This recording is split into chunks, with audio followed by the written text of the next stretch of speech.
Yes, Kenya. Tamu sana, tamu sana, tamu sana, yes. Politics in Kenya is getting more interesting and more lively.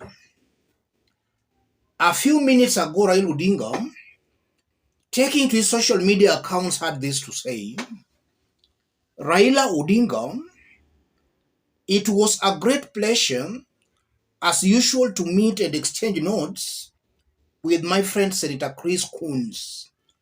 An afternoon well spent. And then Raila Odinga shared out that photo. I want us to dig deep into this for Kenyans to understand what's happening here and why I believe Senator Chris Coons is Joe Biden's messenger to Raila and to William Samoei Ruto. And his presence in Kenya confirms that there are behind the scene deals going on.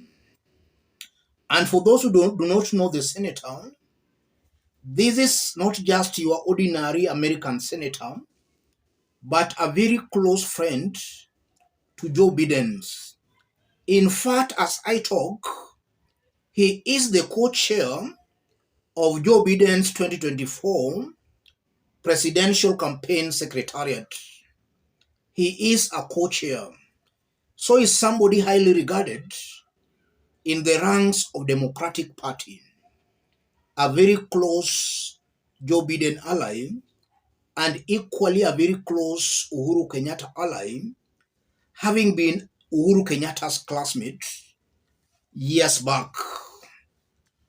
What's going on here, ladies and gentlemen? If you are watching us but you have not yet subscribed, subscribe, give this video a like. Let's proceed. Yes, the presence of Senator Coons confirms that the international community, and in this case USA, is piling pressure on Ruto and on Raila Odinga to dialogue and to come to a consensus. Because Coons is not just your ordinary senator, this is a very close Joe Biden's ally and the co-chair of Joe Biden's 2024 presidential campaign secretariat. So I'm taking his presence in Kenya. He is here as a messenger who has been sent by Joe Biden's to Raila and to William Ruto with a very clear message: please find an amicable solution, failure to which there will be obviously some consequences. And in this case, the consequences will hurt both Raila Odinga and William Samoei Ruto. And I don't think the two leaders can accept to be in that position where maybe now they're now being given some sanctions or maybe a warrant of arrest being issued against any of them. I think that's the first message. And then secondly, the presence of this senator also confirms that the ongoing talks at Bomas are just a mere formality. The real talk is happening behind the scenes. Strings are being pulled strongly behind the scenes. So the Bomas talks are just a mere formality. If there cannot be a solution if a solution cannot be found behind the scenes, then there will be no solution at Bomas of Kenya. That's also something I'm seeing here. And his presence here confirms that even though cosmetic, there will be a temporary ceasefire between Raila Odinga and William Samoei Ruto, simply because of the involvement of USA. William Ruto is a leader who is really trying very desperately to please the West, to please the international community, for it's believed that it's those people who gave him that power. So I'm seeing a William Ruto who, even if he did not want any kind of a handshake or a ceasefire, he is going to be forced by the West to at least climb down for there to be some amicable agreement. Yeah, he's going to be forced definitely, basing my argument from what is currently happening behind the scenes.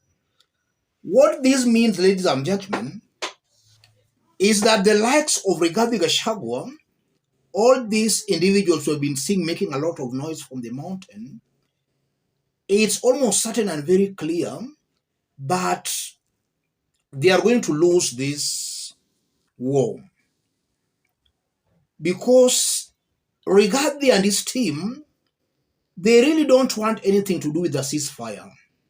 And I know Rigathi has been really praying very hard for Ruto and Raila Odinga to continue fighting, for him as Rigathi to continue getting political mileage on the mountain. Because from what we have seen on the mountain, the people have been intoxicated. They love it when Kenyans are fighting, especially when the mountain and the lake are fighting. The people have been made to believe that that's how things should be done and should go. So Rigathi is really taking advantage of that. That's why anytime he's on the mountain, he's attacking Raila Odinga, he's attacking Uhuru Kenyatta. A good majority, in my honest opinion, have been made to believe that's the right way politics can be played.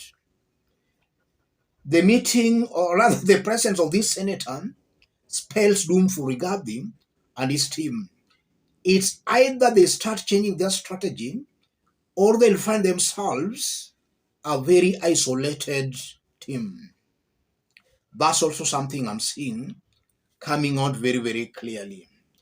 And let me conclude by saying it's a fact that a good majority of Raila Odinga supporters do not approve of any kind of a handshake between himself and William Samoei Ruto.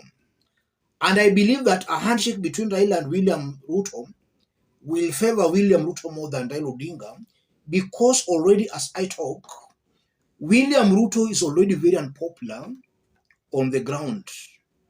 A handshake or a ceasefire with Raila Odinga will make William Ruto regain that lost ground. So as much as Raila Odinga and William Ruto are going for a ceasefire, there should be a continuation of attacks on William Ruto's government. If not Raila Odinga directly, then Raila Odinga's foot soldiers. They should maintain those attacks. That's what I strongly believe. But at the end of the day, in case of a ceasefire again, then it can also help Raila Odinga and his team in making sure they have a say in the reconstitution of IEBC. Because without a ceasefire, without the talk succeeding, then it means William Ruto will single-handedly pick all the IEBC commissioners. So it will mean that 2027 elections might just be a formality, because these William Ruto IEBC commissioners will just declare William Ruto the winner. So it could have been better if the opposition is also part of the reconstitution of IEBC. And if that is so, with the unpopularity Ruto is enjoying on the ground, then 2027 is going to be very, very hard for William Samoei Ruto and his team. Let me stop it there, ladies and gentlemen. If you are watching us but you have not yet subscribed, subscribe, give this video a like. And to our fans and subscribers here, I'm very much humbled, very grateful for the kind of support you're giving me here. God bless you. God bless Kenya. Any other person who may want to support our forum, contact me through that number below. Yes, contact me through that number. Coons' presence is a big blow to Rigathi and his team, and a big win to Raila Odinga and his team in realizing that they are part of IEBC's reconstitution, and equally a strong warning to Ruto and Raila Odinga.